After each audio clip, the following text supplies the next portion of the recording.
Good morning, good evening, good afternoon. As long as it's all good, we welcome you to the House That Happens, sponsored by Shuey's Bar and Grill, the only place to be in suburban Etobicoke, voted 4 times the best dive bar in the GTA. But we'd like to think it's probably the best dive bar in Ontario because when we're here, we keep the vibe alive. Hi, my name is Cruz. And I'm Andrew Milani. And we're here to talk about the insidious, iconic, and insane things that happen in this crazy wide world of we call sports. How you doing, buddy?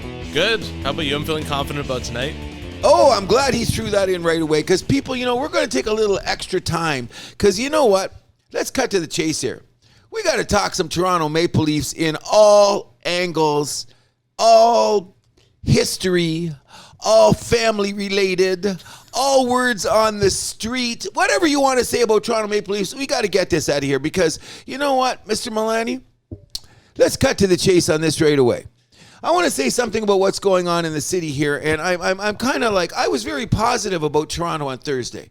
I was as positive as I could, and I took a lot of backlash because I'm not a Leaf fan. However, living in the city for 40 years, can I just say, listen, this is what I am dealing with, okay? And I'm going to start with you, Mr. Milani. So, we're talking off the camera during the week. We discuss what we're going to do and everything. And I get this. Do you ever get a text that when you get the text has got energy? Yeah, sure. Okay, so I got one from you this week that jumped right out of my screen.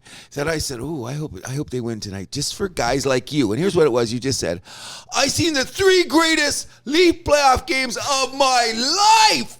The text jumped right out of my phone, and I said, that's the city of Toronto. Look at Mr. Milani. You escaped a 4-1 game you should have lost. You won in overtime, and you survived getting your ass kicked. And it's the 3 best playoff games in a row? Wow. What does that say about the city of Toronto, guy? What do you mean? What do you mean? 19 years you won a playoff. That's how you guys get excited. See, 3 games in a row. And I'll be honest with you. The 4th game I had to really... I like to tell you the truth, I'm Mr. PVR. Everything's on my PVR. I didn't know the score. It was 4-1. I was just reaching for the converter to fast forward because I said, I think we got this game done. Oh, Toronto scored. Well, it's 4-2. I better stick around. And that was a beautiful Matthews goal. That was. And he scored 2. And if they win this series... All of his goals have been unreal this series. I agree. So if they do win this series... The deal is this. This will change the legacy of Austin Matthews and perhaps Mitch Marner. Oh, 100% it would. You agree? All those, it would have to. These guys, their legacy right now is like first-round chokers, right? 10-0 or 0-10. Yeah, and potential games to eliminate the opponent. Who in the history of hockey has this as their legacy? Come on, let's start off. I'm going to start off with, say, Mario Tremblay, no. How about Bobby Bond, no. Let's just throw out names out there. What about bums? Rick Vive. Come on, he never went 0-10. Rick Vive played with some bad teams, though. Scored 50 goals. I'm just throwing names out of my hat. Row. Okay, now wait a second here. So anyways, this is going to be, people stick with me, because this is going to be a big circle about the history of the Toronto Maple Leafs and where we're going to go tonight, okay? So Mr. Milani texts me, and I love when I get texts that are live. They jump out of the phone, and I seen all 3 of those games, and if I had any modicum of faith in the Leafs, which I do, I live in the city, I would have been excited too. Okay? Especially the 4-1 comeback, because when did they do that? Okay, so you come back 4 goals. 2 great goals from your supposed superstar. No, he's not. He is a superstar. From your guy that's supposed to do that at that game, and you win, and now you're coming home. The city's alive. Yeah. The arena's on fire. You score right off the hop. And what happens? Oh, you let Tampa score back right away. Then I knew that was bad omen right there. The karma changed immediately. But what I'm saying is that it's the mood of the city that gets me. Like, you walk around town and you can feel what people are thinking and what people are saying. And it's hard to say, because just 2 years ago, we know what happened with you guys 2 years ago and my boys. And we're not going to bring that up right now. So when I'm trying to be encouraging about things that are going to happen for the Toronto Maple Leafs, nobody believes me. I get no street cred whatsoever. Because you bring up 2 years ago as part of that. A little backhanded. No. I'm just saying. Come on. You guys have put yourself in this position. This is one thing I really got to say, and I didn't want to point this out last week, but listen, Mr. Milani, how old were you when the last time the Leafs won a playoff series? This is the point. I was 11. 11 years old. Okay, so I got guys that are saying, God, I never even think about retirement, and I'm retired. Like, just think of the spectrum of people that you have. Like, you were 11. A guy says, 20 years ago, I was thinking about, now I'm retired. You know, I see the old codgers when I'm 1, 2, when we're walking the street like that. So my take on it is, why are we in this position? And I'm going to say, let's talk about the actual what's going on, the ice situation right here.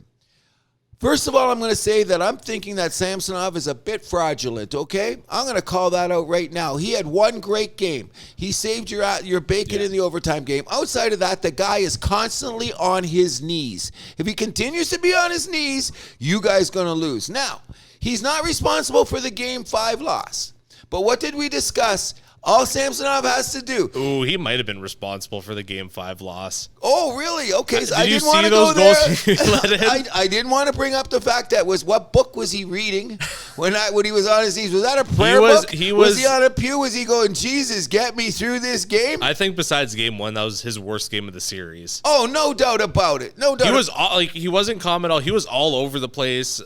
No, he wasn't good at all. Okay, so now I was here at Shuey's last Saturday night. Unfortunately, that turned into a bender weekend, by the way. Once I left the game here last week, things got really out of hand in a good, bad, and ugly way. However, I did stand amongst a bunch of Leaf fans here, okay? And I was telling them the whole time, Samsonov's on his knees. Shut up, Cruz. Oh, look at Samson. He's on his knees. Oh, look, he's not really a butterfly goaltender. He comes from the European school. You're turning on your guy. Okay, I know he should be here. I'm trying to like him, but if he doesn't stand up, you guys are in trouble. He can't splash around. You seen it the other night. Well, Game 5, he was splashing around. He's been splashing around a lot in his playoffs. He's got away with it. He was especially bad, though. He was all over the place. No kidding. And he's had a couple of those ones. Again, he's a guy, I can't even believe it sometimes. He's not even looking in the direction of the puck. It hits him and he makes a save. He's the best goalie I've ever seen. He's looking up at his girl in the stands. Puck hits him in the shoulder, goes over the net. Come on, you tell me you don't see those saves? You're watching the same game, aren't you? You know my theory about goalies, though. So okay, I'll give you that. But I'm just saying, number one, Samsonov, and I predicted it. He'd start the playoffs for you, so I can't bail on the guy now. And I did say, we're not using Matt Murray. Okay, so now we got to go with what we're seeing every day when we get on the guy's flopping around. Kind of reminds me of that epic video from Faith No More back in the day at the end when that fish is flopping out of the bowl. I think of that every time. Now, he's not quite that bad, but he could go there tonight. Yeah, was that the Black Hole Sun music video? Or? No, that was the Epic video. Epic. You want to know? Yeah. The fish comes out at the end and it's just flapping around in there. And yeah, I think Black Hole Sun did something close to that, but it wasn't quite as effective. But my first call is Samsonov got to stand up more. Stand up more because he's on the thing. Number 2. Mitch Marner has the most emptiest 11 playoff points I have ever seen in my life. Empty. Did you say that's capital E? If you don't know how to spell it, EMPTY. First of all, what did he get? 3 of those in the colossal first game 7-3 loss. That's 3 of his points, okay? Then he got a couple in the next game when everybody got points because they won 7-3. He also scored 2 big goals in that game. Okay, I'm not going to say that he's been, absent. I'm not saying that I haven't noticed him. He plays scared sometimes. He has. He looks scared. So, number 2, Mitch Marner, you cannot look scared. No. The other guys see it. They must be chirping in his ear or something. I know he's not the biggest guy. I'm a Mitch Marner guy. I think he's a good hockey player. One of the things that I've heard is interesting in all the pundits around the city, and one of the things is the pundits or is it the fan base, who's more negative and who's more positive? I'm not really sure. I don't have a horse in that race at all. But I do have to... It's all just one, vicious, Is it a salad? Like sometimes you're the croutons and sometimes you're the bacon bits? Something like that. I don't know how it works because I do notice that a lot of the talking head people on Sportsnet and TSN, they are handling the Leafs with a little bit too much kid gloves. You know what I mean? But I do understand this. If the Leafs win tonight, everything we say right now doesn't mean a damn thing. Oh, exactly. That's how simple it is for the Leafs. Simple it is. Okay, so number 3, they have to make a decision on their lineup tonight. Oh, obviously. I'm going to say, just because we don't want to be like anybody else, we're not going to to bring up exact statistics about individual players. Do you know where I'm going with this? Yeah. Your favorite defenseman, that's all we got to say. Or your second favorite defenseman, I should say. So that's all I'm going to say. So now when you have to make these lineup changes tonight, you're going to have to make a lineup change. The only reason Agreed. Bunting did not get back in the game because of the old hockey superstition. We won the game, don't change the lineup. Yeah, that and I would just let him sit there too, just because Bunting has just frustrated me so much this season. I think I've gotten into this before, where after he was such a darling that first season here in Toronto, right? The best 24-year-old rookie, all that. Okay. And then all of a sudden, he's starting to lose his cool a little bit more, Okay. I'm worried about that. Okay. I'm worried about that. Now, can I just Taking have a the quick stupid penalty? Okay, I wish we had the instant replay so we could just take that little soliloquy and rewind it. You know why? That's every Leaf fan in the city. Right there. Mr. Milani, you just nailed it to the wall. That is Toronto Leaf fans. I love you today. F you tomorrow. The guy's got some edge. He's tough. He should be out He's there in doing this stupid game. shit, He though. did one He's little hurting the thing. team. He's hurting the He team. did one little thing. He's hurting the team. I'm glad you guys chased Kadri out of town, too. Wouldn't he look good in this team right now? I'm not going to go there. I think Kadri's got a ring, but that's another story. Bottom line is I think Bunting should have went right back in the lineup because you guys need every bit of grit that you guys can get. Okay? I do not believe that Stamkos affected Matthews in any way in that little skirmish. Yeah. Because when did Stamkos become Mike Tyson? Exactly. Come on. But that's the reputation of the Leafs, that he tried to grab him and just to see what he did. Yeah. And Matthews reacted. I heard a great line in there. Matthews, don't be the guy that's picking up the sticks. You're not out there to pick up the sticks. Yeah. I think that's a great line. In any event, I don't think that affected him at all because I think that Matthews has been playing tough. I mean, as tough as Matthews is going to be. He's not a top player. He's been our best forward. Oh, I think so easily. There's no doubt about that, okay? Yeah. So, number 3 about winning tonight. They've been playing very pleasantly, okay? I'm going to bring up 2 players and playing presently, but I want their presence to be shown a little bit more because they talk about it and they're not doing it. O'Reilly and Tavares. They're 2 centers. They're going to get a lot more ice time if it goes to the lineup that we're going to propose in just a second. They get in close to getting dirty, then they disappear. So that means their wingers stay out of it. Aren't they guys that are supposed to be the playmakers? Or what do? We leave Tavares on the wing for the rest of the time. You know what I mean? Yeah. Because he seems to play well on a wing with that O'Reilly guy. I wouldn't be surprised if they went back to that. I wouldn't be surprised. Okay, just to change it up. You know what I mean? Because I'm not saying Tavares is a tough guy either, but he's not afraid to go into the corners. Mm-hmm. Okay? Which brings me to... He's not fast enough to get things started at center, though, I think. that's part of the problem. Okay, but then let's leave him on the wing. Exactly. And I wouldn't have a problem with that. You know what I mean? I think he would play some hockey because here's the surprise of the playoffs for the Toronto Maple Leafs, as far as I'm concerned, is one of their tougher players, Nylander. Okay, he's done some stupid-ass stuff at the beginning of games because I think he's just had too many girlfriends or the guy looks like a rock star coming to the game. Maybe it's got the Ken Stabler kind of thing where it takes him about 20 minutes to shake the cobwebs off. But he's played amazingly tough. I think so, too. You agreed? Yeah. Okay, so that's what I'm saying. So your 2 toughest guys have been Matthews and Nylander. You're going to tell me when you started the playoffs, the 2 toughest forwards on the Toronto Maple Leafs are going to be Matthews and Nylander. I'm going to say you might not win this series. Do you play Bunting with them? I go right there, right away. That's where I'm going to go, right there, just in case. Because you know what the problem about Bunting is that he's bringing that enthusiasm. Okay, it gets you a little bit of trouble, right? But you look around in all the other sports, Draymond Green has been a total dick in these NBA playoffs, but look where they've been. You know what I mean? We'll get to that later. All right, we'll get to I wasn't that expecting that. Okay, but now you're saying that Bunting's made mistakes too. Yeah, but that's you guys need that extra energy. You know what I mean? Yeah. Well, I mean, Bunting. Hey, this is the time to get back in Toronto's good books, man. What time? Okay, so what's he gonna have to do tonight? Okay, so let's re-examine this series and what the Tampa Bay people are saying. First of all, Hedman's not 100%.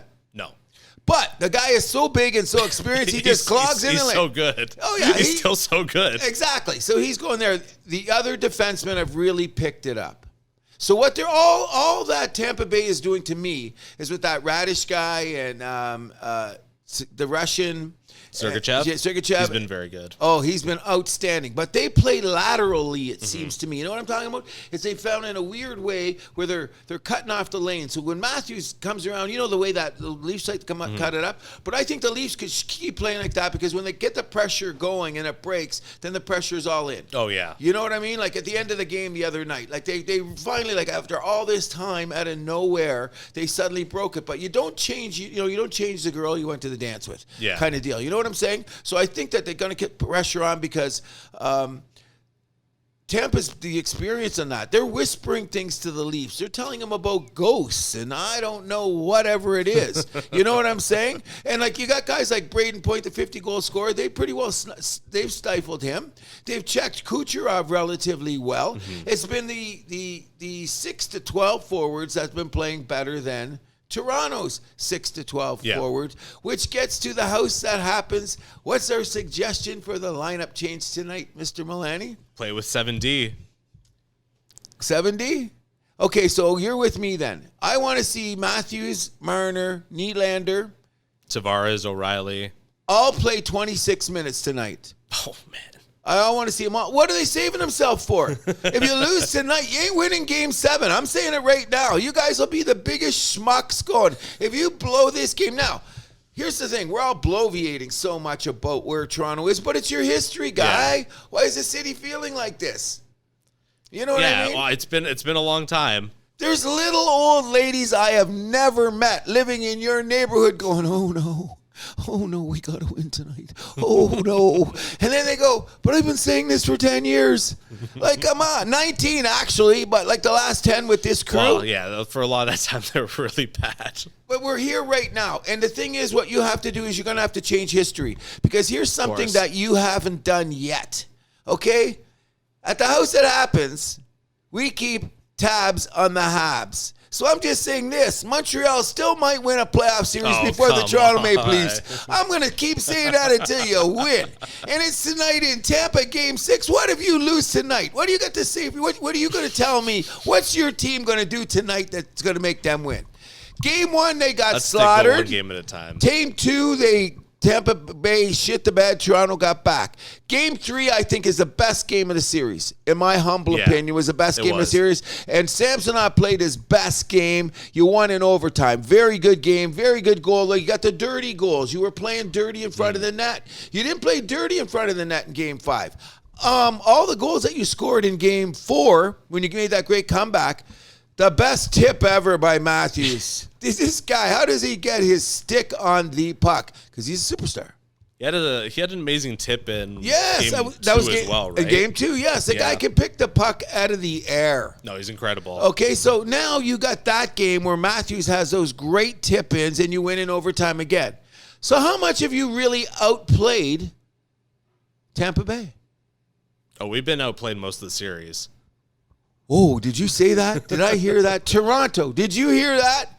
Mr. Milani just said you guys have been outplayed for most of the series. Did you just say that? Can you repeat what you just said? Because this is on tape. Mr. Milani just said. On tape. Okay, on whatever it is. On digital. Mr. Milani just said, and I got every Leaf fan that knows that and doesn't want to admit it. So what are the Tampa Bay fans saying? What is Stamkos and Kucherov and Hedman and what do you say his name? Vasilevsky. And all sitting around doing a vodka because the Russians are in the room. The Toronto, they soft. Tomorrow we do the same thing. We burst them. And we got Natasha. We become Bullwinkle. That series over. Can you hear Kucherov and them guys talking like that in the dressing room? You're damn right. And why are you laughing? Because that's a scared laugh. That's not even a confident laugh. By the way, I really thought you made a good call when you said the Leafs in 5. Yeah. How is that looking now? Leafs in 6. Leafs in 6. Okay, we're going to go to... Okay, no. Let's just saying here why I think that Tampa Bay going to win tonight. Hedman, Stamkos, Kucherov, Brandon Point, that radish kid on defense, he's been playing great. And they're going to have the home crowd. I think you guys just got to come out and knock them on their ass. Oh, exactly. Eat a penalty. Even if you go down 1-0, like somebody go out and do something nuts, like Nylander come down and knock frickin' Hedman into another area code. Or you know what I mean? Or frickin' Matthews goes flying through the crease and maybe bumps into the goalie. Do something that's just not Toronto Maple Leaf 19 years in the making bullshit. You know what I'm saying? Yeah, we got to go hard at them. Very hard, beyond hard. You know what I mean? By the way, when we hear this show today, notice I've been doing most of the talking because this is what happens when you get Leaf fans in this corner. Oh, come they on. don't know what to say. They're hoping. All they're doing is hoping. Like, I haven't heard you defend your team. Oh, fuck. Come on, you got haven't to given me a defend your chance team. to Okay, speak, here to be you fair. go. You got the floor. Ladies and gentlemen, give a drum roll, please. Can you tell me 3 reasons why the Leafs are going to win tonight? Games 3 and Games 4. We got to repeat that. You got outplayed in both games. Oh, man. But, like, they showed something different. Okay, so when are they going to show that for 60 minutes tonight? Why not? You need Bunting in the lineup then. There you go. He's playing. He is? He's playing. Okay, it's just so He has to. Is it? You seen the lineup yet? We're anxiously waiting. Look at this. My life is so significant that I'm waiting around for our Toronto Maple Leaf lineup for a Game 6 in Tampa Bay, which they better not blow. Yeah, I don't think we're know until right before game time, actually. Because they're going to keep Tampa Bay guessing because all the fans are going, it's the same old, same old. That's what you're hearing, bro. Everywhere you go, look on the TV, everyone doesn't want to say it. It's the same old, same old. You got to go 7D. Okay, so by the next time we do our next show, before we leave this issue, before we do this next show, either Toronto is on to the next round or there's a lot of tears, and they won't be tears for joy. There's going to be tears both ways. Because you know that guy that's 84 now? Yeah. He was 64 like me now. And he was going, we got to see some good playoffs in the next 20 years, right? Mm-hmm. He hasn't seen shit. I mean, we also kind of buried the lead with the guy who's been out there for most of the goals, the vast majority of the goals. Okay, so the reason why is because we didn't want to be everybody else because that's low-hanging fruit, correct? But you have to bring it up. Okay, so then that means you're going to bury him at the end of the bench, right? Justin Hall, yes. Okay, that's what we're talking about. Okay, we're going to say his He's name. been on the ice for, 14 of the 20 Tampa goals? Oh, it's just the worst statistic I've ever heard. Like, you got to go home and look at your kids and sit down at the table and feed them. Dad, you sure not going to drop the ball? Like, come on. Like, what's going on? And everywhere you go, you hear your dad's name. You can't go anywhere. This Leafs regiment's fascination with Justin Hall has been confusing, frustrating at times. Strange. You know what though? It's not unprecedented. Okay, in the annals of Toronto Maple Leafs, it's not. 100% it's not. Like, we had guys that, like, if they weren't playing with Sundin, they weren't in the lineup, Okay. I remember. Okay, let's think in the last 19 years. Let's think of some dead horses that the Toronto Maple Leafs have beat. Dion Phaneuf. Let's beat him. Phil Kessel beat his ass right out of down. That one I feel the worst about. Okay, but anyway, who else am I going to miss? He didn't deserve that. No, but this is Toronto.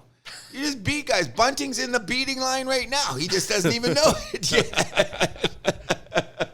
He's got a chance to change things around, though. Yes, he does. We're going to see where that's going to go. But in any event, what you said, okay, what do you think's going? Seriously, what do you think Toronto needs to do tonight? It's easy to say they better come out and play as hard as they've ever played before because I think that their better chance is to win tonight because there's less pressure on the road. Oh, 100%.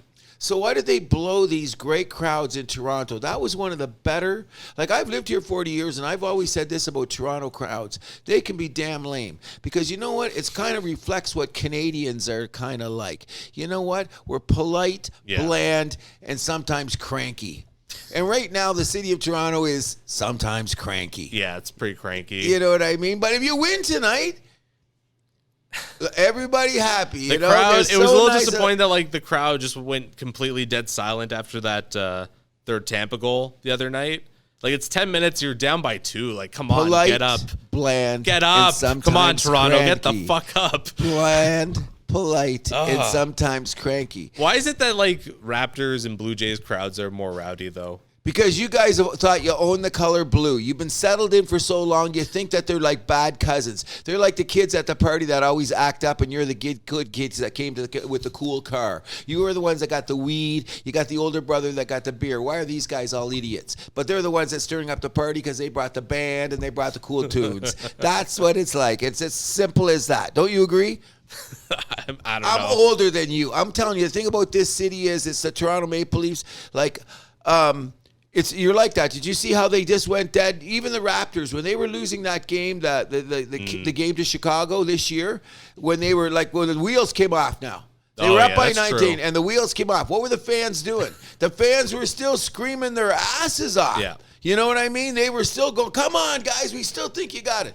Sometime during the game on the other night, the 5th game, I could hear some crickets. Oh, yeah. You can't do that in the playoff game. The Tampa Bay crowd, you know what's going to be going for you tonight? You know where your real crowd is? All those nut bars that are Toronto fans are going down to Tampa because Toronto's got money. So that crowd is going to be just as pro-Toronto. You're going to hear it going, and I think that's what when the Leafs have scored there's been a lot of cheers. Oh, damn right it is. So, you know, sometimes it's as loud as louder than it was in the second period of Game 5 at Scotiabank Arena. Yeah, it will be. I think that works to the Leafs' advantage. Well, come on. So, you know what I mean? There's less pressure. You got to win. So, before we go on, because I don't want to beat this with a dead horse. I want to beat this with a dead rhinoceros, an old crocodile, and every else I can think of. Because Toronto Maple Leafs, I was nice to you guys yesterday. I put out not an olive branch because I've never been a Toronto Maple Leaf hater. Never have been a hater. Yeah, never been. I'm not saying that. I'm not gonna. Okay, whatever you may believe. I'm gonna sleep easy tonight. Oh, of course. I'm going to sleep easy tonight. I'm not going to worry. So, I want to ask you, who do you scratch then if you're bringing in Bunting and going 7D? That means 2 forwards who are in the lineup would have to be scratched.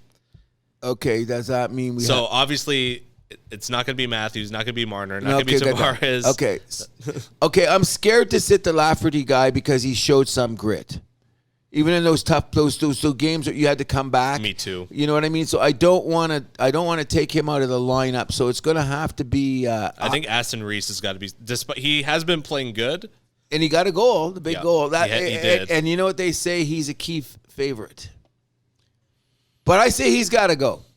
Yeah. You sit him down, and so who else do you sit? That's the tough one. There we go. Now it comes between Nyes and Lafferty. Well, then you're going to you know what? You can't – Lafferty's going to have to sit because the kid can't – you can't take the kid out of the lineup. I agree. Now. You know what I mean? Because he has that the offensive flair is what you need. And he hasn't been hurting you defensively. No. Obviously, he's learned in college. Saved a goal. Oh, yes. He saved a goal. And he's been on the ice for both overtime goals. Yes. He was on the on both times you scored, he was on the ice. That's all. When they're looking at the film – yeah. You know what I mean? And you know what you do? Like, I don't know. I'm not a great film watcher, but like what I love about it, I guess everybody's TV, you can back up and watch the replay, right? I do that a lot. Sometimes I do it too much. You're a film guy. I do. I got to keep looking at what they're doing. Like, what was that guy doing over there? And I'm just going to say this. If you're going to really win tonight, this is going to come out, you may think this is coming out of nowhere, but there's one guy that's got to stay in his lane and don't overplay. And that's your McCabe guy. Oh, okay. Put him in his lane. This guy has the potential to have his best game of the series, but then he does something stupid. Okay? Like, he hasn't been a liability. No. But he hasn't been what you brought him here for. We brought him in here to be Jake Muzzin. Okay, and he's not quite because he's not maybe as smart as Muzzin. I don't know what the deal is. But maybe what he can do is whisper in Mitch Marner's ears and say, don't play afraid. And everybody's got to say that, don't play afraid. Marner's maybe arguably your first or second best player. You're going to go as far as your best player's going. This isn't about the bottom 6 anymore. This isn't about Samsonov. This is about the top anymore. guys. Cream rises. You got it. And this is your 7th crack at the can, 5th time with Tavares. No, we got to finish the job, guys. Come on. This is what it's all about. Finish the job. Finish fucking Tampa. Fuck that team. Okay. And because you know what? Man. All their guys, they all just bug me now. They have to. They have to. Because you know what? And I love that. You know what? I'm gonna give huge props to my partner here, Mr. Milani, because this is why you watch sports. Yeah. If the shoe was on the other foot, I don't know how I was. I wish we were around 2 years ago because that would have been complete insanity then. Yeah. I don't know. I just we're talking doom and gloom here. It's like, guys, we got a chance to finish out the series in 6 tonight. You know how I want you to act? Come on. Here's how I want you to act, and you will win the game. Did you see Dubas chirp that fan in Tampa when he gave up? That was game 3, right? Whatever. Yeah, they gave. You see Dubas giving it back to that guy? You know, that's how your team's got to play. You see your general manager in the box? He's going out there, he's yapping. And you know what? Can I give Dubas some huge props? Because he would love what I'm wearing today. I just found out he's a diehard Detroit Lion fan. Is he actually? I went, what? I like him even better. So you know what I'm saying? Like when I heard that, he chirped the fans. And he's a Lions guy. So this guy's on two sides of the fence, because I'm going to tell you something. If there's ever a team that has suffered as much as the Toronto Maple Leafs, you guys have suffered nothing compared to the Detroit Lions. That's all I'm going to say on that note. So I'm just saying I'm going to be watching the game tonight. I also want to apologize to Morgan Riley and Luke Shen, because they've actually been quite a good pair for the Leafs this series. Okay, I'm not going to apologize for Riley at all. I'm not going to give him any time of day. I'm not backing off yet. I mean, he's played his ass off. He's made his money. That's what he's supposed to do. Luke Shen has been a revelation, and they can't break those two up now. It's just that's just the way it's got to go. Because you know what? That's the old school. Like, people don't realize that's one thing I like about Sheldon Keefe, and that's what I was looking for when I said they didn't have the defense the way that I thought they should have been doing it. Because if you remember, when they were playing before, Liljegren was kind of the stay-home guy, and Sandin was the guy moving forward, and they covered each other's ass. Mm-hmm. That's how it worked out. It seemed like the pairs of Leafs defensemen haven't been like that since the trade deadline. It's figuring out who's covering whose ass. Now you got the old school. O'Reilly is your offensive guy. Yeah. Shen has always been your defensive guy. They're playing their roles properly. And Shen is really covered because O'Reilly's still up the ice a few times. Sure. He gets the pond hockey going, but he knows he's got a guy that's covering his back end, which makes more confidence when you go forward. And our third forward's been back checking well, too. That's part of the Keefe coaching. I've always noticed. Like, you got one guy comes back with the back checker. And when that's working, Toronto's goal. It doesn't say it works with the other two guys all the time, because I find McCabe's been getting himself out of position. He has. That hurts in a couple of those times out there, you know? It hasn't hurt the team yet, though. And like you said, we're still waiting for him to, have that game, right? He's going to have that game, and I'm not saying anything. The thing that worried me was that game 5, I noticed the puck was going to Brody a lot, and I'm like, oh, you can't have that. Yeah, but Brody's been okay. Yeah, but he's not the guy you want handling the puck in the offensive zone. No, but I mean, but he's kept, and like there's a little nuances about the game, okay? So there'll be a stretch like in a game where it's 2-2 or 1-1 for 10 minutes or 15 minutes during a game. Mm-hmm. It's 2-1. So what happens is those guys are doing their job. Now, what happens is the guys in front of them are always getting the breaks, or maybe Tampa Bay is breaking up the lane. But then again, the guys on the back end of Tampa are doing their job too. Yeah. So what it is you're trying to find that break in the ice. Who's going to get the break in the ice and who's more intense? Now, you get something stupid happen like Samsonov giving up that ridiculous goal, which changes because the guy's going to go, oh, what are you thinking now when you're the Leaf guys? Now, if Vasilevsky had let in that goal, Tampa would have said, okay, here, you know what I mean? Yeah. I think it's easier for them to shake it off, as opposed to Toronto, where the whole fan base went, oh, my God. I was laughing on my couch. I rewound about 3 times. I was like, well, what's this guy doing? After saying, which I'm going to continue to say, if Samsonov's on his knees tonight, he better be looking for Jesus. That's the only reason he should be on his knees. I think he'll bounce back tonight. Why can't he go to side so good when he gets to his knees? Some guys just have that. Some guys just don't, I guess. He's not a butterfly goalie, but he's trying to do butterfly. Yeah. That's a butterfly move, and he's not a butterfly goalie. Doesn't get back up. You know what I mean? Like, you look at Vasilevsky, he's the best of both, but his lateral, in this day and age, if your goalie's not going side to side, you're in trouble. Like one of the plays the other night, why was Samson behind the net? They're going to shot Samson's, like the guy, the puck's going on right in there. Remember that play? Yeah. He was almost behind the net. Where is it? What was he doing? I don't know. You know what I mean? I don't know. Like, I don't think he's going to be that bad again, because he was just swimming on game 5. You want it all, but that fish. Remember that fish? I hope he didn't bring it up. I hope he's not on his back. I know. I think 7D, that's going to make things work. It's going to take a lot of stress off of some guys you don't want. I want to see Matthews on the ice more because it's sort of that's my point. It's going to lead to these forwards getting more ice time. I'm going to use one more football analogy before we go, and I'm going to say this is what Austin Matthews, when I see him playing, and I think this is what he's got to do. Barry Sanders is considered arguably the greatest running back of all time. Do you know that he has the record for most negative yards of any running back in the history of football? Does he actually? He has more negative yards. How many? Lost. I don't know what it is, the exact number behind the line of scrimmage. Because you know what Barry used to do? Everybody in the ballpark knew that Barry was getting the ball. So he'd come around the end and they'd have 7 in the block or 6 guys would go out. Barry would dive to the ground. Okay, I'm not going to get this play. Dive to the ground. All of a sudden you're looking, it's middle of the second quarter, and Barry's had 8 carries for minus 12 yards. Oh, Barry's having a bad game. Oh, no. The next time he breaks that hole, he goes around the quarter for 40. Yeah. All of a sudden, 3 plays later, breaks through there. All of a sudden, he runs for 30. All of a sudden, you look up, and it's halftime. Barry's had 13 carries and 75 yards. Because why? He persisted.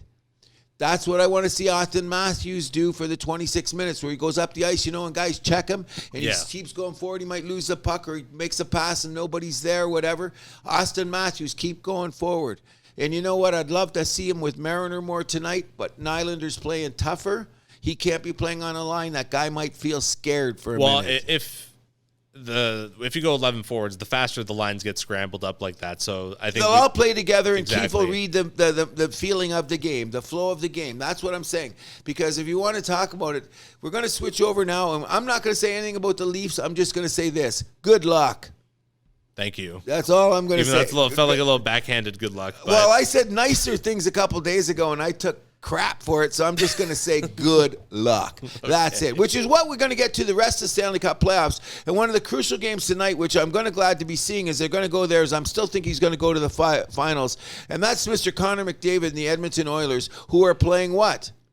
LA Kings. LA Kings, but what are they doing? They're going with 7. 3-2. They're up 3-2. I think they're going to finish tonight. And then what's their lineup? Yeah, I think they're going to finish tonight because what has their lineup gone to? They've gone to 7 defensemen and 11 forwards. 11 forwards. 11 forwards and 7 defensemen. And the first 2 games they didn't do that. Mm-hmm. Okay, now that they've gone back to that, then all the Drysaddles, the Ryan Nugent-Hopkins, the Evander Kanes, those guys are on the ice way more. The surprising thing about Edmonton, which is shocking to me, is, and it's my favorite statistic, Connor McDavid's plus minus. He's a -3. You're Connor McDavid. You're supposed to be on Mount Rushmore. Who was it the other day said that he may be the greatest player they've ever seen in their life? Who said it? That Connor McDavid? I forget. When I heard that they said that, I was like, whoa. Who said it? Someone of significant stature said that Connor McDavid is the best hockey player they've ever seen in their life. Pretty incredible. I don't think it was John McEnroe, but it was a significant sports figure. It might not have been a hockey guy. But anyways, in any event, yeah. So if you're considered the one of the greatest hockey players of all time, you can't, and you've never won anything. You've been to 1 conference finals, and you're -3 going into Game 6 of the first round of the playoffs. Edmonton, you got to turn it around. I think they're going to win tonight. I think that LA's just run out of gas. They've thrown everything they can at them, and they're just like, it seems like Edmonton's wearing them down, don't you think? I think LA wins tonight. Really? Yeah, so they're going to force it? I called LA in 6, so I think they still take the series. Oh, I'm not. No. I think they've wore them down enough. They've wore them down enough because where's the extra firepower in the LA lineup? You know what I'm saying? They're balanced, though. Oh, they're 4 lines. So that's what I mean. What line's going to be doing it? The Kopitar line? Most of the time. Okay, so then be careful what you said. They're either balancing or not. So the 4th line's going to do it too. I don't know. I think they look and wore down. I really do. And I think that their defense isn't as great as I thought it was. And Doughty's playing like monumental minutes. What's he playing a night? Do we even have it Probably here? like close to 30. Like 26 or something. 28 a night. Yeah, there you 28 a night. Okay, and he's got a lot of playoff miles on him, okay? Oh, yeah, he does. You know what I'm saying? But he's been playing outstanding. I think he's one of the veterans. As I'm looking at the numbers here, he's easily playing the most on the team. No one else is beyond 22, and he's 28, which leads to your belief in the balance. Yeah. You know what I'm saying? But I say LA's wore him down. So you think Game 4 was the turning point there? Oh, yeah, 100%. I really, don't you? Because everything's gone different since then, so I'm No, I think LA they're still the better team. I think now that you called it last week, you said when they're going to put Draisaitl and McDavid back together out there with Evander Kane, and they couldn't be stopped. They couldn't, especially on the power play. So what are you expecting the score to be? Well, they always play together on the power play. Do you think that they're going to? What you think LA's going to win tonight? What kind of score are you looking at? Oh, it's going to be a lot more like low scoring. Really? Yeah. I think LA. I think that the Oilers come out flying. You get a couple goals in first period. It's a 5-2 game. Wow. I think it's going to be a 5-2 game. And what goalie's going to be? Why you think the goal? What's his name? He's played great so far. Corpusalo? Yeah, he's played great so far. He has been great. But the last couple games, he's not so great. He's let in a couple. He's due for a bounce back. We've got the LA King lawyers in the house tonight. I know that you're there because we're on the opposite ends of this. I'm saying Connor McDavid's going to the finals.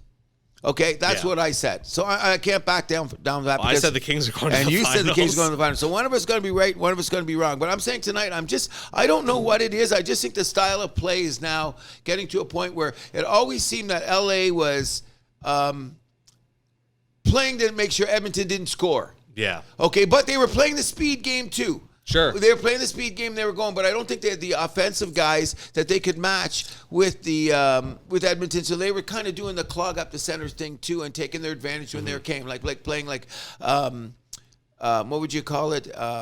Transition. They were playing better at a transition game earlier because I don't really think that Edmonton's defense is that good. No, it's not. They got the guy that they traded for, and Nurse. That's supposed to be their two good guys. And Nurse hasn't been playing anything like he's not making me go, wow, that's an outstanding defenseman or anything. You know that? No, Nurse is like nothing special. We've talked about that before. So it's like their defense is what's going to kill them in the end. But I just think they got too much firepower. LA, Edmonton? Edmonton. I think, what's the plus minus now? I think they've got a little bit more in the last couple games. And I'm just absolutely befuddled by the fact that McDavid is a -3. That just really blows my mind. You don't think that could be a bad sign? No, I'm saying that's got to change over time. Guy's 160-point scorer. You know what I mean? And he's not look at what's the scoring? He's not even in the top. He had 2 goals in like game 3, I think, and that was it. It was big. Now, sometimes there's 3 guys on the guy too. Like he's being checked. You check him out there. Like he does have a bag load of guys on him, which should open the door to the other guys. Is that why they put Draisaitl out there? Because I think so. Because that has to open the ice for him. But I'm of the belief if you're a great player, don't you? Okay, 3 on a guy is whatever. But I've noticed that in even the Toronto series, Austin Matthews gets kind of that extra guy close to him at a time. But Matthews is not a minus player. He's a plus player. So that's what I'm saying about McDavid. I think McDavid gets a little bit different defensive coverage as they sees than Matthews, though.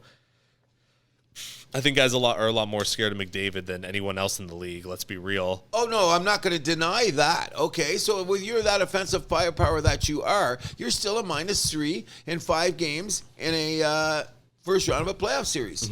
So that means that somewhere along the line, you're not doing something right. Sure. You know what I mean? That's how I look at it. Now, I'm just saying, I still say he's the greatest hockey player in the world. I still say that they're checking 3 guys on him. So what does that mean? That the other guys are like slouching?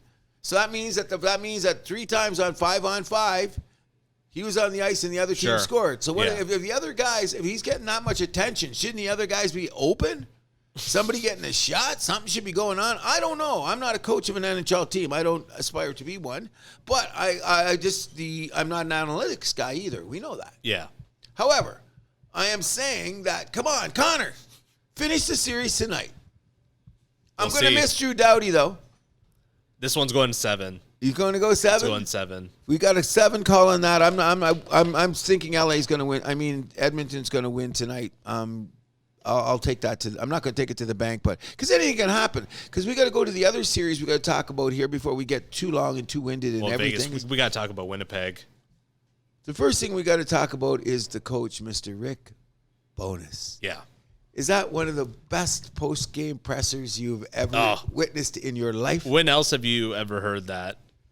I know Scotty Bowman used to get a little bit peaked back in the day, but not on this level. We know Suter got a little silly sometimes. Tortorella can do some shit. Yeah, so if you're not aware, Rick Bowness went completely off on the Winnipeg Jets players. Saying that there's just like no finish with the team, like no hustle out there. Saying they gave up basically. What he was saying is that the dressing room's a mess. That's what I'm getting. Okay, so and everyone knows that. Okay, so now Vegas, in the beginning, though, you know what? I really thought this was a good series.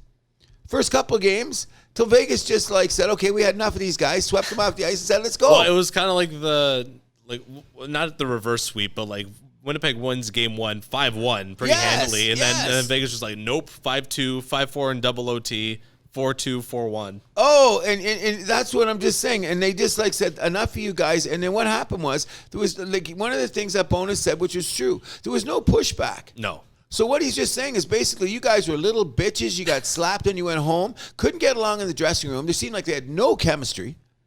And you know what I mean? And if you want to go back and check the tapes, during the All-Star break or before the trade deadline, I was pumping Winnipeg's tires a bit. I said they could be the Canadian team that make a difference in the playoffs. Boy, was I wrong. Yeah, they got to rebuild.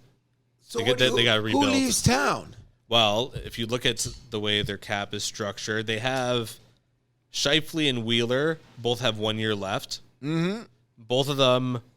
So Scheifele has a no trade where he submits a list of 10 teams he cannot be traded to. That's weird. And then Wheeler has a 5-team trade list. Okay, I got that because here's one of the things. So Scheifele they can definitely get rid of. Wheeler might be a little tough, especially at his cap hit, 8.2. Ooh, that's big money. Yeah. The bottom line is nobody's racing to go to play in Winnipeg. No one ever will. Okay. No offense. Okay, yeah, I was trying to do that as subtly as I possibly could. But, yeah, like nobody's racing to get to Winnipeg. So if you do trade for players and if they're ever of that same ilk of Scheifele or Wheeler where they're going to have to be like, they're going to have to get young guys, prospects or draft picks because if you get a guy that's, say, close to 100%. becoming a free agent, guess what's going to happen? He's leaving town. You're damn right, especially when he feels that wind coming down. What's that street? Portage or something in downtown Winnipeg? Well, they could trade for a guy and then use him as like trade bait at the deadline. So what are you going to tell your fan base that's just lost 3,000 seasons ticket holders? You got to, I don't know, they got to rebuild though. Okay, well then something's going to happen because like, first of all, okay, it's not a destination for free agents. Their fan base is a little bit I thought it would be much stronger, but they lost, was it 3,000? Did they actually? Something, the word around the campfires they lost. And when can Winnipeg afford to lose 3,000 season ticket holders? Plus the fact that their tickets are what? 1/10 the price of a Toronto Maple Leaf ticket. So they're looking at attendance is a huge part of their money. So, and what are you going to tell a team that... I guess maybe they got to do a retool then, shall we say. Well, should we be careful that it could be one of those teams that gets stolen and moved to another city? The fan base is going to have to come up because, no, you got to look at that. Like, we're not talking about, like, even Ottawa and all their stupidity. They're not going anywhere. They're in the nation's capital, and they've got to be the weakest fan base. That sale is taking so long. I'm wondering why. I don't know. I think because from what I heard, the family is just going to take the highest bidder because Eugene Melnick racked up a lot of debt. Oh, I know. Yeah. So no, they're not disclosing. Yeah, they're not disclosing what Dad did. Yeah, there's the whole thing about like Ryan Reynolds and like the group he was going with, and like I think they're going to get it in the end. I think so too, but like it's obviously taken. I don't know what the deal is. Well, I think it's like you said, the Melnick family. Like you hear this bid goes in, and then they wait. The other team says, "Don't sell till you talk to me." Yeah, it's like that old real estate bullshit. I think that's what's going on, but we're not worried about Ottawa. What we're really talking about Winnipeg. In Winnipeg, Pierre-Luc Dubois is a restricted free agent. He's got 1 more year left before he becomes a UFA. Yeah. So what do they do then? Send him straight to Montreal. But you know what they're going to want to do? Montreal, what would they trade for him? We got picks. Do you guys got what? Florida's first you would use? Why not? Why not? But if I'm Winnipeg, I want the Montreal first. Well, you're not getting that. That's obvious. But the bottom line is then what do Montreal do? Just wait on a year? He's what, 24, 25, whatever he is? Yeah. He's going to end up in Montreal. You think so for sure? Oh, I just think he's one of those kids, like he's basically said it, just like John Tavares. He said, I'm coming to Toronto. Like, remember Islanders, they signed the first time, and then he didn't sign the second time. You know what I'm saying? Mm-hmm. So what does that tell you? Okay, so I'm saying, and there should be more guys. That's what Toronto does. I heard there's a 401 route of players that contracts that are going to expire that are going to come to Toronto. I can't think of off the top of my head. By the time next season comes around, we'll be picking up guys around the league. That guy's going to come to Toronto. That guy's going to come to Toronto. One of them is on Minnesota, I believe. Who's on Minnesota? That's a hometown boy. That's pushing 30. Is it Minnesota or Dallas? One of the two have Minnesota or Dallas. One of the teams. I heard them talk about it during the like potential guys that are going to be free agents where their landing spots came, and right up Toronto's name came up. And I said, well, that's to be expected. Toronto should be that. You know what I mean? Like, and that's why another reason you got to win tonight. Oh, for sure. We're going to get it back on that. But anyways, Max Domi's a free agent. That's probably not who you're talking about, though. No, so Domi, would he come to Toronto? Would they even take him? Why not? He's an up and down player. What's he going to take just so he can play in Toronto? No, I wasn't. Who in Minnesota then? I don't know. Check the roster and see who was born here. There's somebody born here. Maybe it was a wrong game, but it Forward came or defenseman? That's a trick question. You know what it was when you hear something during the course of the game and names come up, but you register, but it doesn't, and you just go, "Oh, I should have wrote that down," which I didn't. But either Dallas, it could be even LA. But there's a couple guys that are getting in their late 20s that are serviceable players in the league right now. His contracts are going to come up, and they're going to look over at Toronto, and they might take a little bit less money to get here because Toronto's stock keeps rising for some reason. To play for the Toronto Maple Leafs. They talk about it on like the First Takes and the PTI. They mention Toronto as a hockey mecca. Like they're comparing the New York Knicks and the Toronto Maple Leafs.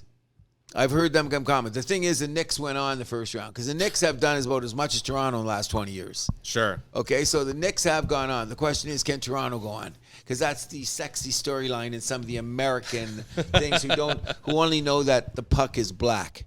Basically. You know what I'm saying? So I'm going let's go one more series here. First of all, I'm hoping that Boston loses. That's all I'm going to say about that series because we can say remember what a series that's been. Oh, I can't believe it's gotten to this far. But remember, we mentioned it on the last show. Maybe Florida's finally showing it because they were President's Cup winners just last year. Okay, they had a big fall down season. Maybe they took them a whole season to pull it all together. But I'm cheering for the Florida Panthers. We don't spend a lot of time in the house that happens talking about the Boston Bruins. The less we talk about them, the better my life is. Yeah. So listen, Marchand, you're the best player in this series. You could be one of the best. A couple of those Florida guys are good too. Let's talk about that too. Yeah. But bottom line is, I don't even want to mention it. If Boston loses, it's going to be a colossal fall down. Oh, for sure. You know what I mean? What do you think? I think they're going to win Game 7. I think so, too. It's at home. That's home. They'll just do it. I've seen this many times over the years, a team that big. They were up 3-1. You know what I mean? Yeah. They have a couple fall downs, and then chances to blow it. And then they'll get home, and they'll just put the period on the sentence.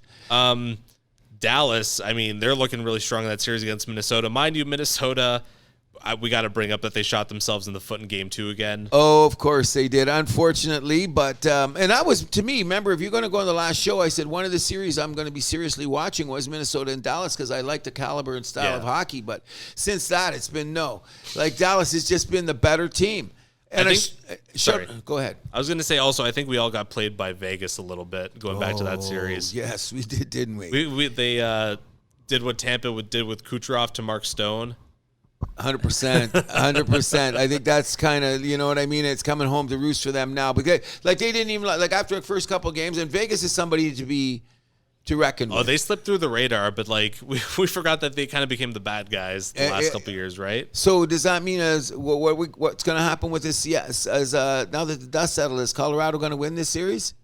I think they do. They're going to win it. They're going to pull it out because lack of experience on the Seattle team. Yeah, and they're the defending Stanley Cup champions. It should. I'm saying it's too. We will have a second round playoff preview because we're running this show rather.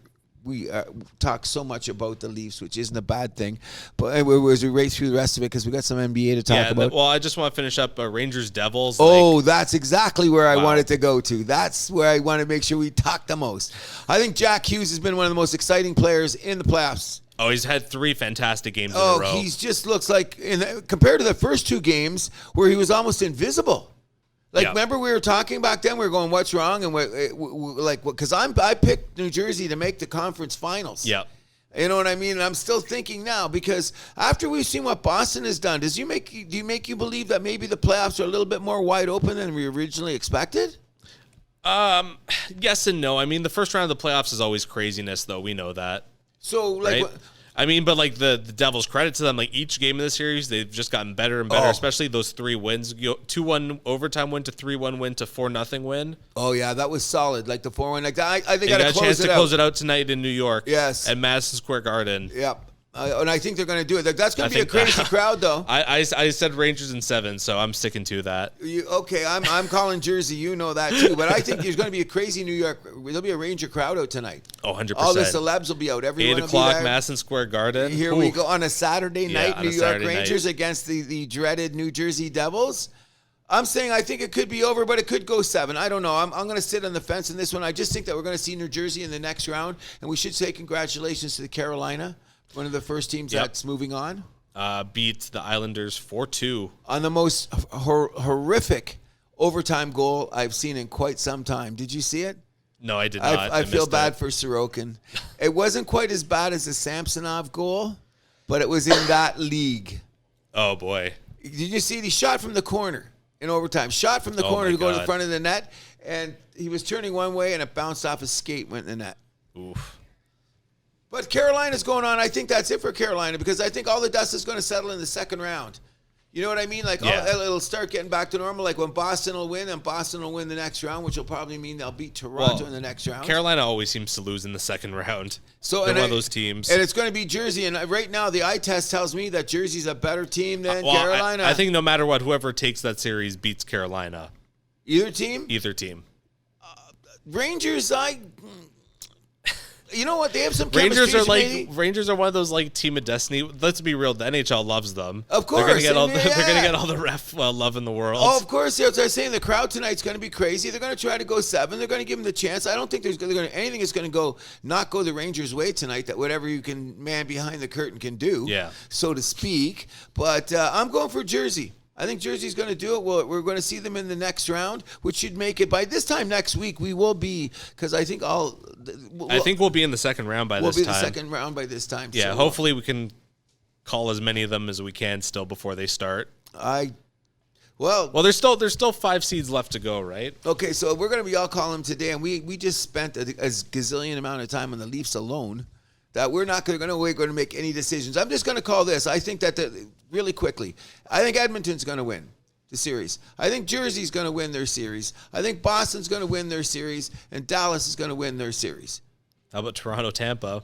I said good luck, didn't I?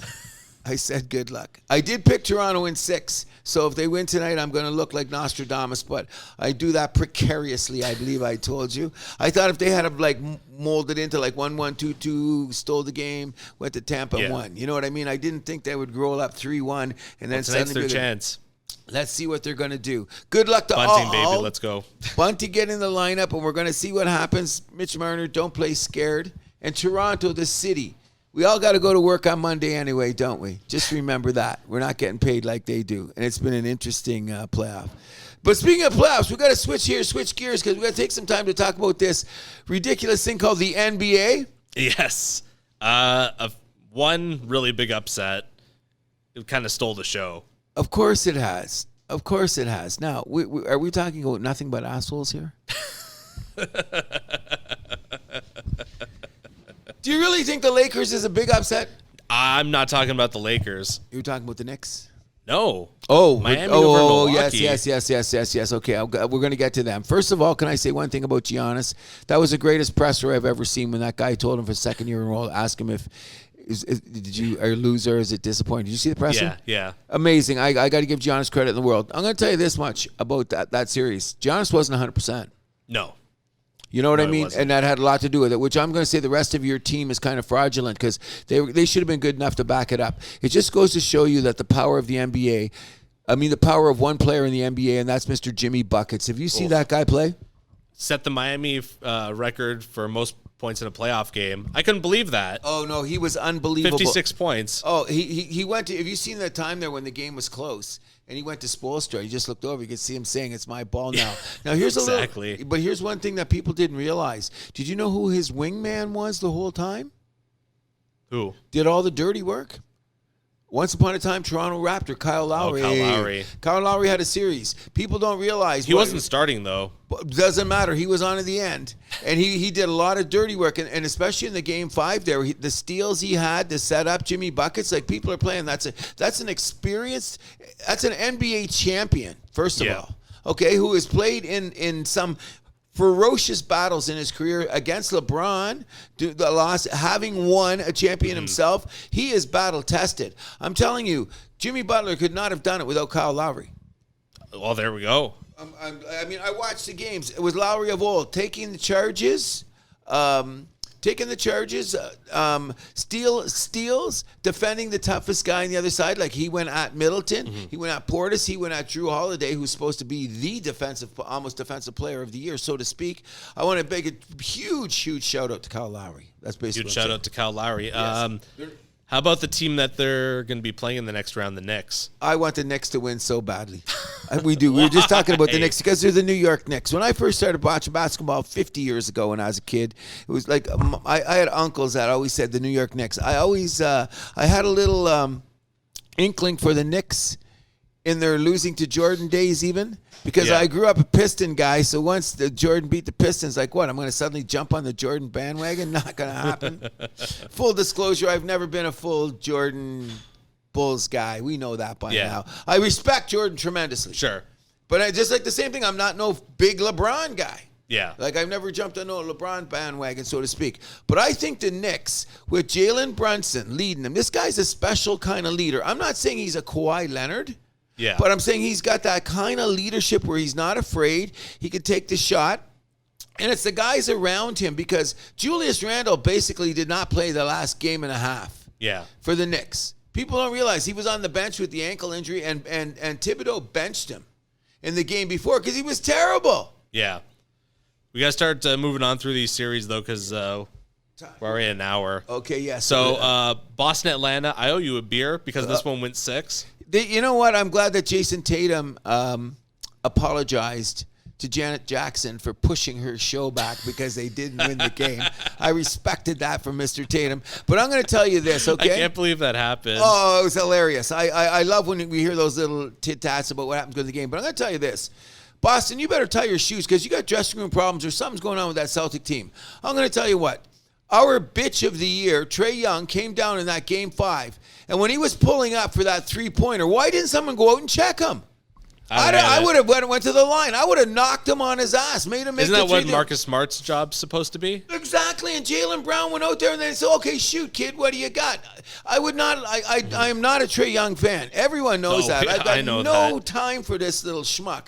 But to let the guy fire one off like that and then do his chill thing, you know what? He's going to be as good as his hair. Because one day you're going to be bald. Yeah. Okay? You're going to be bald. So why did Boston? Like, you can't be doing that against Miami. No. Well, they're playing Philly next round. Oh, wait, it's Philly. Who's Miami playing? Yeah, Miami's playing the Knicks. So yeah. So that's what I'm saying, because you got Harden. Yeah.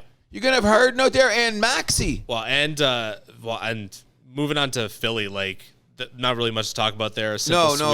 You know what? And they're getting ready. Yes, and here's another thing you got to realize. Let's do a little epitaph about the Brooklyn Nets.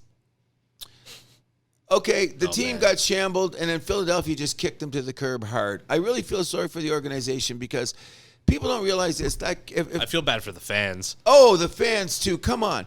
Durant's foot was on the line for that three-pointer. That would have won then. And it's Kyrie's 2 years ago. And if Kyrie doesn't get hurt, that's how close things work in sports, people. The Nets were that close. If they win that series, they're probably the NBA champions. Mm-hmm. You know what I mean? That way they talk about inches and fine lines. Bro. Yeah. Look at that there. So sorry about a big shout out from the house that happens to the... Shout out to the Brooklyn Nets. And their fans for what has happened. And Kyrie and Durant, which gets us to Mr. Phoenix. And should Kawhi Leonard now be sent out to pasture? I saw that by Stephen A. Smith. Did you? I heard. I haven't seen him say it, but I've heard a number of people have said, like, Steve Ballmer, the owner of the LA Clippers, you got more money than money. We get it. You're going to build a shiny new beacon for them to play in. I get it. We hope Billy Crystal lives long enough to sit at the sidelines of the new arena. I get it. What do you got to do with Kawhi? And I love Kawhi. You know that. I'm a Kawhi guy. So you're saying he should retire? I don't know. He's got the degenerative knee. Now, here's what baffles me. I want to say after the first 2 games, there wasn't anybody playing better in the playoffs than Kawhi Leonard. You look He at was that good. He was that that good. freaking good. Then he did that little knee twist. Someone says, "Oh, Durant came out and covered him, and that's why he got." Because it was that fourth quarter of the second game. All of a sudden, Kawhi wasn't Kawhi. Well, obviously, because his knee must have been bothering him. And is he too conservative about his injuries? I don't know. Well, I think the problem with the Clippers is they're built around two guys that are very injury prone. Look how deep they are. They could have done something. They had shooters. They had everything. And That's what I'm saying. And now that... But without that top guy in the NBA, you're toast. Every time. So what are you saying about the Lakers' chances against Phoenix then? Is the Lakers are playing Phoenix? No, they're playing the winner of Golden State Sacramento. Is it? Yep. Because it's a fixed bracket in the NBA. Oh, that's right. That's what it is. So that means that Denver's going to play the winner of... Denver's playing Phoenix. Yeah, Denver's playing Phoenix. So, yeah. So Denver, I thought Minnesota would show up a little bit more to that series. No, they had their dressing room problems too. They got what are they going to do next year with Gobert and that whole thing? Don't know. They got a bunch That's of a young mess. guys, and that's Cat's team, and it should be Anthony Edwards' team. That's going to be an interesting thing. I'm saying that people better not sleep on this. They better not sleep on Jamal Murray and Otto Porter or what's his name, Porter on Denver. Don't sleep on those two guys because those guys are playoff players. A couple years ago in Denver, and they got the Joker too. Yeah. So you know what I'm saying? And we'll get to that matchup with the Phoenix a little bit later. But finishing, so Lakers beat Memphis in 6. I thought that one was going for 7 for sure. I did too, and I'm just saying that here's one of the statistics that you're going to have to live with. And I said it before the series started, and it showed its ugly head last night because I don't know what happened to the Memphis Grizzlies last night. That's an abysmal performance from you guys.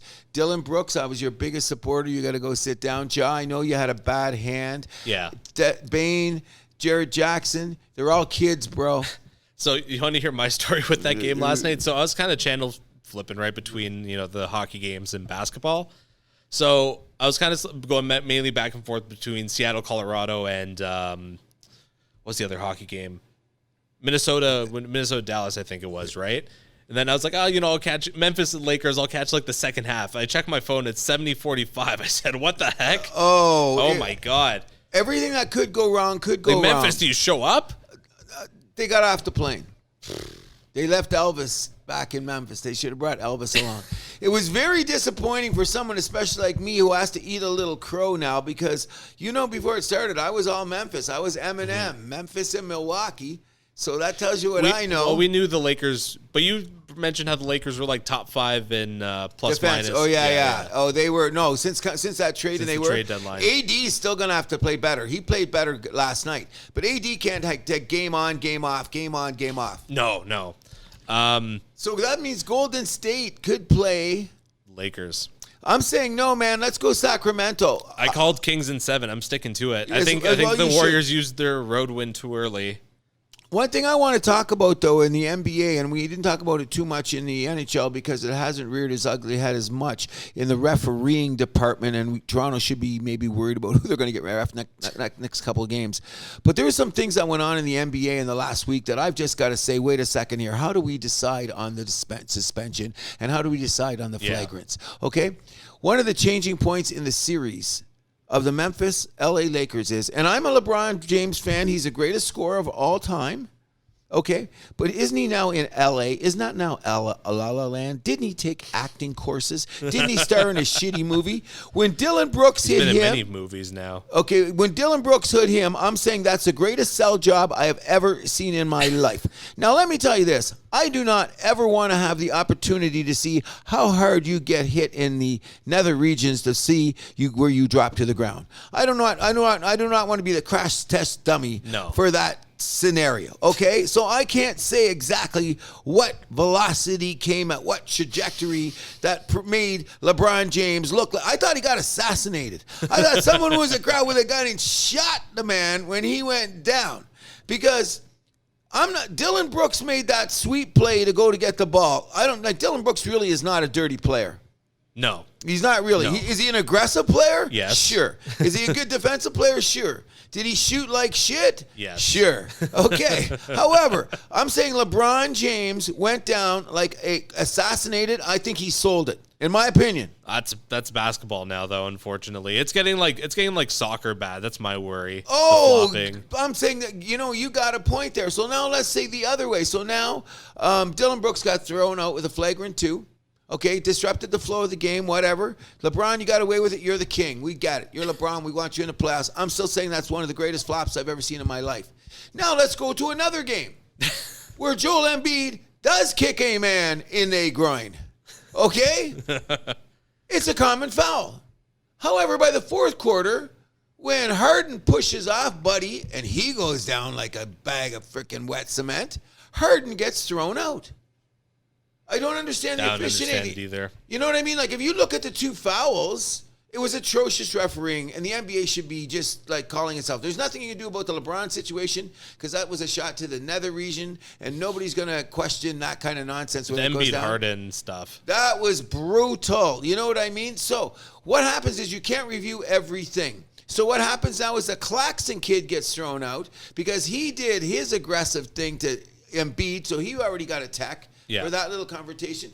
Then as a dumbass kid, he gets up in Embiid's face and does a freaking WWE, and he's gone.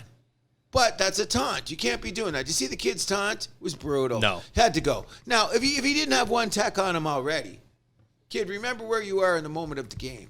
Mm-hmm. You know what I mean? And after that, it was over. It didn't matter. Philadelphia's going to win. But I'm going to be seriously questioning the caliber of refereeing we're going to see in the rest of the NBA playoffs. Should be questionable as always. Lastly, Sacramento Golden State going 7 games. Or do we already talk about this? No, we did not, because one more thing that we got to talk about too is Draymond Green. That's why he made our bitch frickin' list too. You stomped on the man.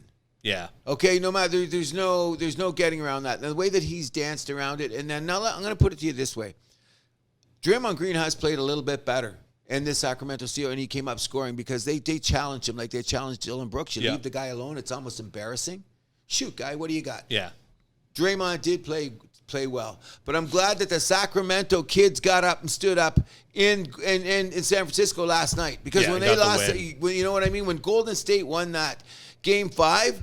Oh, I thought for the second the series could be over. Oh, there's no doubt you're going home. Golden State can't win the road. And you think that they're going to win Game 7? Now, here is one thing you could never question: the medal of a champion. We're talking about Tampa Bay going home tonight in hockey, and we're talking about Golden State going on the road for a Game 7. I think they've got a little bit more pedigree than Sacramento. Sure. However, but like Sacramento, I mean, they're the great unknown, though. DeAndre Fox, Harrison Barnes playing like a champ. Sabonis is playing. These guys have come. They really come to play. Davis off the bench. Herter off the bench. They're all making shots. I'm saying, when do you learn? Everyone says, "Oh, you got to get experience." When do you get experience? Now Memphis got their experience, didn't they? That's 2 years in a row. They've gone home first round. So they've got their experience. So there's no more excuses from them come next year. You know what I mean? Yeah, exactly. Sacramento is like Toronto. You know that's about that long since they've been in the playoffs? Well, sure. No, Sacramento just hasn't even been in the playoffs, let alone win a playoff series, so to speak. But I'm really hoping for Sacramento tonight, only just because this. I respect Steph Curry. I respect Klay Thompson. I heard Wiggins might have got banged up. So he's made questionable for the game. But I just want to go because I don't want to see Draymond Green's face anymore. I agree. Let's move on to round 2 predictions. So we got Miami, New York. New York all day, baby. They got the home advantage too, don't they? They do. Okay, so I'm taking the Knicks. I love the Knicks. How many games? That's going to probably be it's going to be a dogfight. Low scoring, old school. This is the Knicks of Miami. We got Pat Riley on one day. Thibodeau is the coach of another team. This is going to be a dogfight, no doubt about it. A lot of 199 games. No, it's the NBA, so it'll be like low 100 games. Yeah. You know what I'm saying? So I'm taking them. I'm taking Phoenix. But like in how many games are you taking New York, though? I think it's going to go 7. 7? I think it's going to go 7. Yeah, definitely. 100%. I'm taking Knicks in 7 as well. Yeah, I like and we're cheering for the Knicks. Let's go. How's that happens? Who's our favorite team now? In the NBA left over? The Knicks. Screw everybody else, and I'll get to that in a minute. I don't have any favorite. There you go. Philly, Boston is a tale of two teams that we can't stand at the house. Okay, so that means I either got to cheer for Bin Laden or freaking Mussolini. How's that? who do I want to cheer for? I don't know. Hitler or Stalin? Like, who do I want to cheer for? I think Boston's going to do it, and I think Boston's going to beat them a little bit more soundly because they're a more rounder team. And Embiid, he's the bitch factor. So he's a bitch. So I don't cheer for bitches. So you don't think he can catch Boston off, even with Boston not operating at 100%? If Tatum and Jalen and Brown, if those guys are working in sync, Boston Have they been though? Yes and no. Yes and no. But I think what they do is they fell asleep on Atlanta maybe because they got up on them and then they let them get up the floor and then they finished them the way they were supposed to. Like they should never been a game 7. There should never been a game 6. Exactly. When you think about it. So they did that. So I'm saying that like maybe they were looking because Philadelphia had already advanced. Maybe they were looking ahead to this. But I'm saying when you look at the bench strength and the depth, because Boston's got they got a whack of guys on their team. Marcus Smart, White, what's his name? I should look at their roster here if you give me a minute. No, I really think Boston's going to be there. As a matter of fact, I think that Boston has a serious chance. I'm going to go to the final to win it all. Whoa! This is wide open now, people. This is wide open. Yeah. No. I think Boston could go to the finals. I don't think they can win. So who's going to? Okay, then tell me. You tell me who's going to beat them. Who are they going to beat in the finals? You think it's going to be Phoenix? Phoenix Suns. Well, I'm saying that the depth of the lineup is what gets me. When I'm talking about when we're talking about, I'm gonna roll it up really quick right here if I can get up the Boston lineup, because they've got depth. Phoenix has no depth. Yeah, but if it's a little screwy at the top, I'm taking Sixers and 7. Really? Yeah. Why? I feel an upset coming. You know what though? How big of an upset would it be?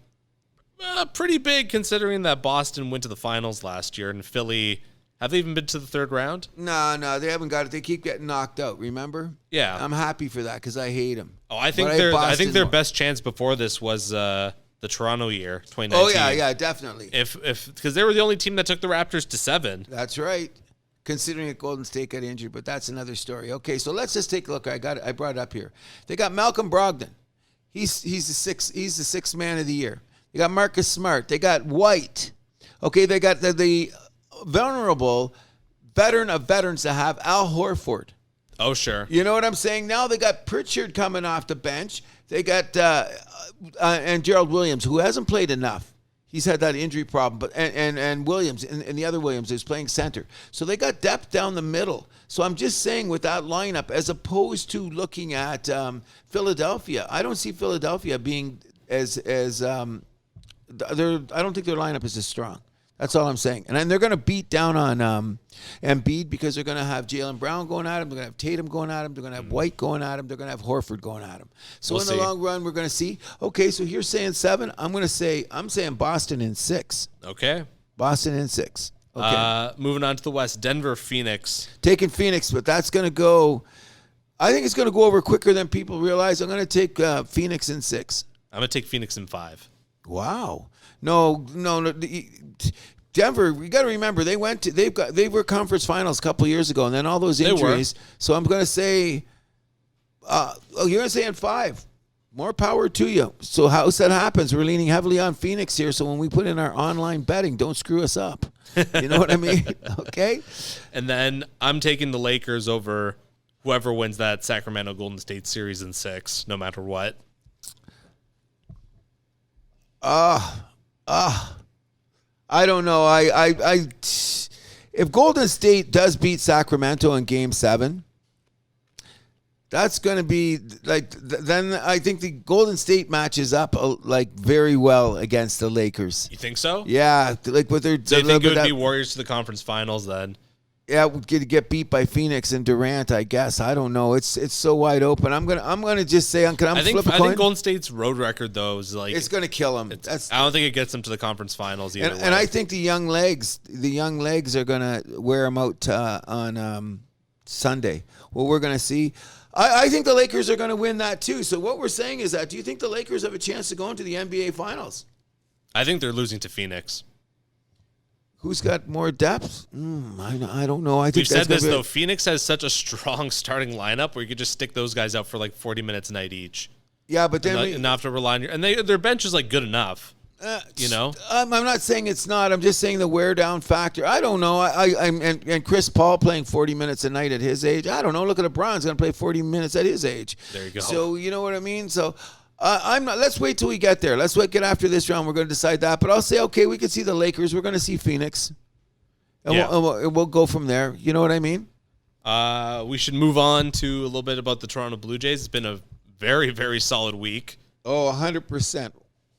They have won 5 in a row, won 2 series in a row. Then they're going up against Seattle again today. Gosman versus Flexen. Then tomorrow we got Bassett versus Gonzalez.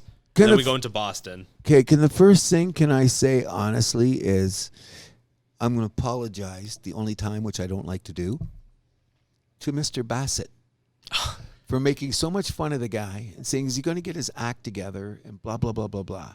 This guy is beyond efficient to me. Oh, yeah.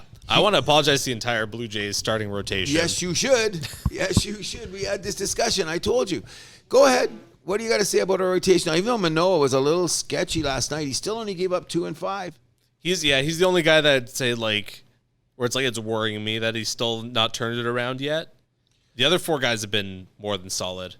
Oh, I'll look at it this way. Here's how I'm gonna go to it. And this is something I'm gonna preach all year long, and it's already starting to rear its head. Is this: the more people you have starting, the less chance you have of winning the division, because that means you can't decide on what your rotation really is. The only one that seems to be able to get away with that is Tampa Bay. Now, if you have 6 guys that you're starting like they do in the Asian leagues, I'm starting to see that could be coming around. Some teams have seen success with that in limited runs in the MLB, so I would definitely mess with that if I was the team. Well, I'm noticing that Minnesota is a top 3rd division, and they've kind of used that 6th starter. Pittsburgh, who is a surprise team of baseball. Oh, yeah. They've only used 5 starters. They got the 5, just like Toronto, and it's a 5. So what it boils down to this, and if you look at the top of Atlanta sitting around there, and they're pitching, especially now Friday's back, is that what you have to do is it's going to boil down to, it's a stat that I absolutely love, and that's quality starts. Yes, sir. Big fan of that stat as well. I'm a huge fan of that stat, and I've been looking around and checking all the teams in the league, and if you look at the people that are in the top of their division and it's only 25 games in, and remember our credo is win 20 before you lose 20. Which their Jays are close to. Oh, yes, they're at 18 now, right? 17. 17. Okay, so that, and by the way, the Blue Jays would be in first place in any other division in baseball except the NL East, which is a surprising NL Central. Because the Pirates. Oh, yeah, NL Central with Pirates. They would be in first place in any other division in baseball right now. Except and the East as well. But the Pirates have been the runaway surprise of the season. No so doubt. far. But that's what I'm saying, in the East, like any other division. But the only division, which is the AL East, which is Tampa Bay, which is doing something which is not going to last forever. No. 815 is not sustainable at all. 97 plus run differential. Those numbers are going to come down. Well, what I'm going to base 14 and 2 at home. That's crazy. Okay, well that's the Tropicana garbage field. But here's one of the things you got to look at. It's your quality of your opponent. And if you want to look at the strength of schedule so far, Toronto's blows Tampa Bay's out of the water. Yeah. So what's going to happen is when Tampa Bay faces those teams, but then again, maybe those teams are going to make adjustments by then. You know what I mean? Like I think it goes in 40 game sectors myself. That's why I say win 20 before you lose 20 kind of deal. So you got 40, 40, 40, 40. That's the season. So now we're at the 25 game, 30 game point, almost a 30 game point. Yeah. I want to go. The Tampa's got a schedule coming up where they've got a nice run. Where they've got a nice run of teams, including, I think it's the Mets on the National League side. I had looked it up earlier. So we're going to see where they're going to get through there, because Toronto's been consistent all the way through, considering the competition that they've had. Yeah. They played the Angels, you know what I mean, which is supposed to be a pretty good team. We've beaten Tampa. Tampa's had 4 losses. They got 2 of them came from us. Yep. We've also played the Yankees. Yeah, we beat the Yankees in their house. We're playing Seattle now, who are supposed to be considered definitely a wild card contender in the American League. Yeah, they're kind of off to a sputtering start, though. But they're righting the ship, so to speak. Yeah, but Robbie Ray's done for the season. That's going to hurt huge. Yeah. I'm glad we never signed him. Yeah, me too. Gosman, far superior. Yes, now, especially over the time being, and this Bassett guy is going to be looking like knockwood. He could be something, which is something that we never say, which we should when they are in a position of doing this. Aikens and Shapiro are doing a very good job of running this Blue Jay team. Mm-hmm. However, I'm going to say something that you've alluded to earlier, and I'm really going to believe this. Do you think they're going to be able to sign Vladdy long term? I think so. You don't think so? I'm at a loss for words. I don't know. I got a feeling about this team, and I don't know what it is. I'm just saying that if this team is massively successful this year, then I will shut up. But if they don't achieve at least like a playoff win series or something like that, Vladdy's what, 2? They did sign him for a couple of years, though, right? Yeah, they did. So they beat arbitration, but it's only like 2 years from now, right? 3 years from now. So he'll only be, 28 at the time? Oh, by the way, didn't they give Bichette the same type of deal? Yeah. So they're going to both become free agents within a year of each other, which is crafty manipulation by the management to see who's playing what and who's more valuable, so to speak. Mm-hmm. I would hope to believe that we sign both of them. I hope so, too. Okay, but I do... And move Bichette to second base. Okay, we're never going to stop that. Okay, and I agree with you. I agree 100%. I think that we should freaking move the guy to second base yesterday, and I think that we should put Espinal at short and call it a day. I do not believe in middle infield is not one of the best places to have a platoon. Like a platoon outfielders, you're going to platoon third baseman. And let's get to the point here. I think the Jays need to acquire a second baseman here, or a middle infielder here fast. That could be a bat in the lineup as well. Okay, then let's decide who your middle infielders are. So I'm going to say this then. That we don't see Biggio in the infield anymore, and we see Biggio only play the infield, and we see Merrifield only play the outfield. How's that? That might work. Well, but Biggio, he's not a starter, though, is the point. Okay, so he's like a good pinch hitter, play when for a guy's day off kind of thing. Okay, so we'll give Espinal, if his bat's not going, we slide in Biggio. Just like when we're going to give Springer a rest and he goes to DH, Merrifield goes out there. Mm-hmm. Here's what I'm finding with the Toronto Blue Jays, is this. I think that their batting is suspect.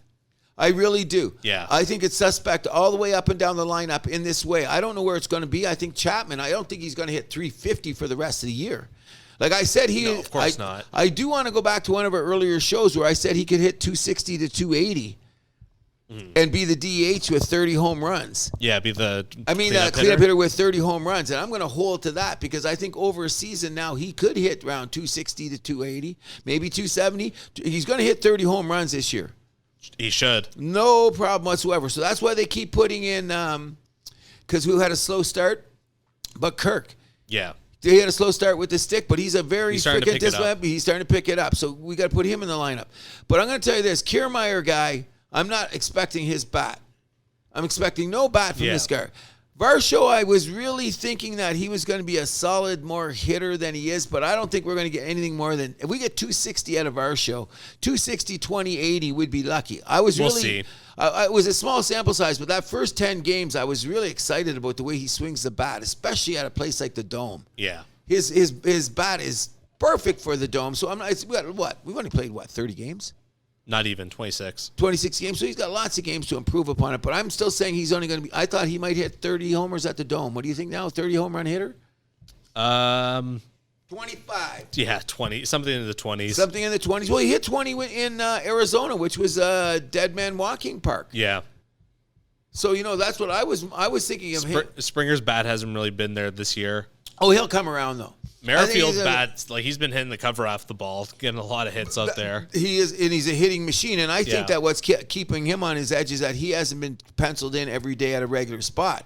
So I think when he gets up there, he's very conscious of the fact that he's got to make his at-bats work if he wants to have a regular place in the lineup, don't you think? Sure. You know what I mean? And just noticed lately that Espinal's just got a few hits lately because his bat wasn't going. And we're going to put you in the lineup. You got to hit. And sure.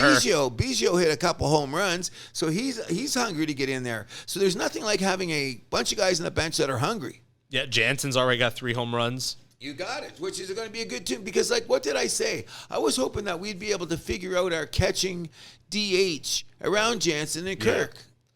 You know, remember I said that If before those guys could hit like 30 home runs combined.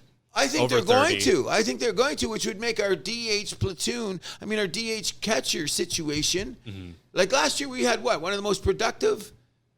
Our catching position was one of the top 3 offensive, offense. And I'm still saying we could have a top 5 catching tandem in Jansen and Kirk, as long as Kirk can go play some DH also. Sure. Which comes to this question.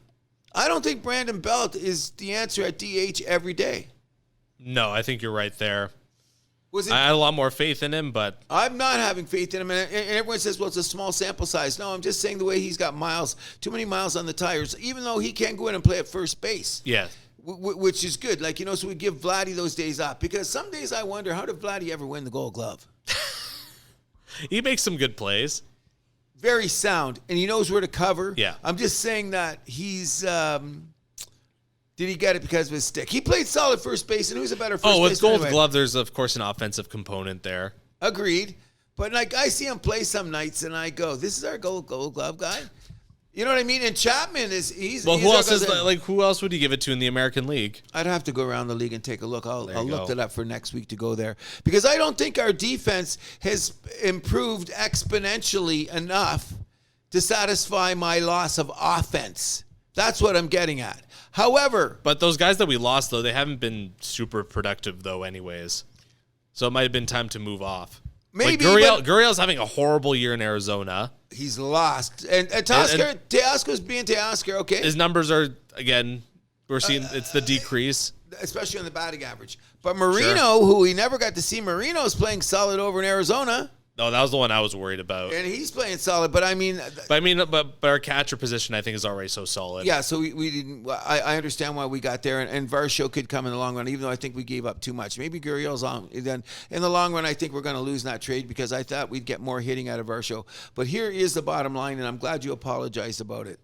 Pitching wins baseball. Oh, yeah. Pitching wins baseball. And as long as our 5 starters win, go back. If you look at the top teams, and we'll check this out later because we are running out of time. But if you really check the top teams in every division this year, that includes Minnesota, who's on the top. Pittsburgh's on the top. Atlanta's on the top. Toronto's near the top. The aberration is Tampa Bay. They don't have the amount of quality starts as those other teams do. Mm-hmm. You know what I mean? Like every team that's in first place or near first place in baseball right now is near the top. Like they've got 16 to 20 quality starts out of their starters already. Yep. If you look at every team that's on the top, I've checked it. I should look. Where's my standings real quick here? But I'm saying I'm sure almost every team in every division, if you look at it. I think Houston's going to come around now. I think they've righted the ship because they're one of the teams that always they had a shaky start. Okay, so Tampa Bay doesn't have as many quality starts because they're just the weirdest team with pitching. Like what they do with their lineup. Like they've had 8 guys start already. I don't get that. 6, yeah. 8? No. But all you need is 3 for playoffs, though, so... Okay, so here is, before we go down there, Texas, because they got DeGrom too, so he's been really playing. Atlanta and New York, they're close. They've both been there, and Pittsburgh and Milwaukee, all their guy. Here is the one aberration about one team that we have to be concerned about and who is shocking the shit out of me, and that's the Baltimore Orioles. How are they 17-8? Now, they're going to hit some balls, but who's pitching for these guys? Yeah. They're 9-1 in their last 10. They're going back to the old Camden Yards, because they moved that little wall, which is because they may be the best hitting team in baseball right now. They're right up there. Like they had the cover. Texas has scored the most runs, I think. Is it Texas? They have 161. Like they're ahead of everyone by a mile. But then it's Baltimore, isn't it? Yeah. Tampa. No, actually Tampa. Then the Rangers. Tampa Bay's not going to stay there. Then it's like Atlanta. Shit teams. Atlanta, the Dodgers, the Cubs, and the Pirates and Orioles. So they're like top 10. They are? Yeah. But they've been hitting the ball, especially over here, because they've been facing tougher pitching. We haven't played Baltimore yet, have we? No, we haven't. That should be interesting. I can't wait till we do. But it's coming up May 18, 19, 20. Oh, I might go to that. Is it here? I think it's in Baltimore. But we don't scare. No, we're not scared of anybody. Oh no, anytime. it's here. I might go to those games Friday, Saturday, Sunday. Okay, so now I might go to the Friday game because it's going to be one of those stupid Apple TV games. Oh, really? Yeah. We're doing that again? They have to. I think that's a deal with the league. Yeah, I know it is. And so that's probably a marquee. That will be a marquee game because I think that they get to pick a game, don't they? Yeah, I think they do. So that'll be a marquee game. Okay, so let me just get back here, and we're going to go to Baltimore. Here's the thing I don't understand. These guys have 1, 3, 4, 5. They've had 6 quality starts, and they're 17-9. You cannot win a division they're one like of the that. leaders in like runs against in like defense. Yeah, that's what I'm. Okay, but so something's got to break in these guys. Yeah. That's what I'm saying. So how many guys have they had starting? They go 1, 2, 3, 4, 5, 6 guys starting, which is solid because Bradish came back, but he's gotten bummed, and I think he's out. He's with an injury. But who are their starters? So I think the way we're leaning is that like we're both still confident the Jays are going to capture the AL East. Oh, 100%. Yeah. I'm not. As the more it goes on, better. Barring injuries. Sure, of course. Barring injuries, I am going to say that the Toronto Maple Leafs, Toronto Blue Jays. One thing I'm going to say about the Blue Jays right now, though, is I'm saying this. I'm questioning their offense. How they do the lineup. I'm thinking they got to stay this. Springer, Bichette, Vladdy, Chapman, Varsho. Don't even budge that. Unless Murrayfield gets super hot and he'll be 6 because to protect it. Because one of the things about the batting lineup is you got to protect the guy in front of you. And when they don't protect that guy, all of a sudden weird's going to happen. You know what I mean? And we got enough guys that are down the lineup that are disciplined hitters in the Muriels, in the Kirks, that'll give us that bat at the end. And I really think it's cool that Kiermaier, he does hit the 9th because we're not disrespecting the guy, but you don't hit, buddy. Sure. You don't. And you know what? He's a number 9 hitter. That's his role. Okay. He better play better defense. Sure. There's a few balls that I thought he should have tracked down this year. We'll see. No, we're not. Well, see, we brought you here because you're playing center field, and every time we had last year. It's also like it's been 1 month. We'll see if this becomes a pattern or. I'll say it's new. No, he's been solid. Don't get me wrong. And if he keeps playing the way he does and ups it a little bit more, he could be Gold Glove contention. Okay. I'm not going to say that. He hasn't played bad, but he was advertised as freaking Willie Mays in the outfield. And I'm looking at this guy and I'm going, Springer, I think, was covering just as good as ground. I think the reason we know why we got Springer in right field is because of the wear and tear. Yeah. 100%. We know that. And keep giving Springer those days off. I agree. But if what it has done is, and I'm going to contradict myself right now, is that our ERAs come down and we're getting all these quality starts, which at times means that our defense has had to have picked up the pitchers too, correct? One goes hand in hand, defense and pitching, so to speak. So maybe I'm just wanting too much. I've got a whole bunch of one and not enough of the other.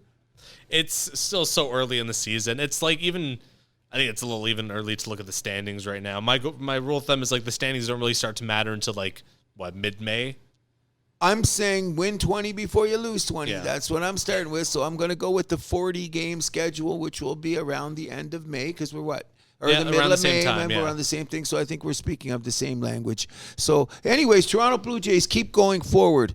You know what I'm saying? Like, keep doing what you're doing, and we're going to be happy because we need something to cheer for in this city, don't we? We do. And boy, oh boy, that was a long time we were going on for a lot of Leaf talk today. Well, we had to do that. We had to exhaust the possibility because we're never going to be here in the history of the Leafs being here. I wanted to. I could have talked about the Leafs for another hour just because there's 10 other things that are going to say reasons why they could win or reasons that they could lose. However, we do want to bring one thing to our attention, which we always do in the house that happens, and that is Formula One. Yes. So we got Azerbaijan, Baku City Circuit this week. That's a weird looking track though, eh? It's kind of like the better version of Monaco.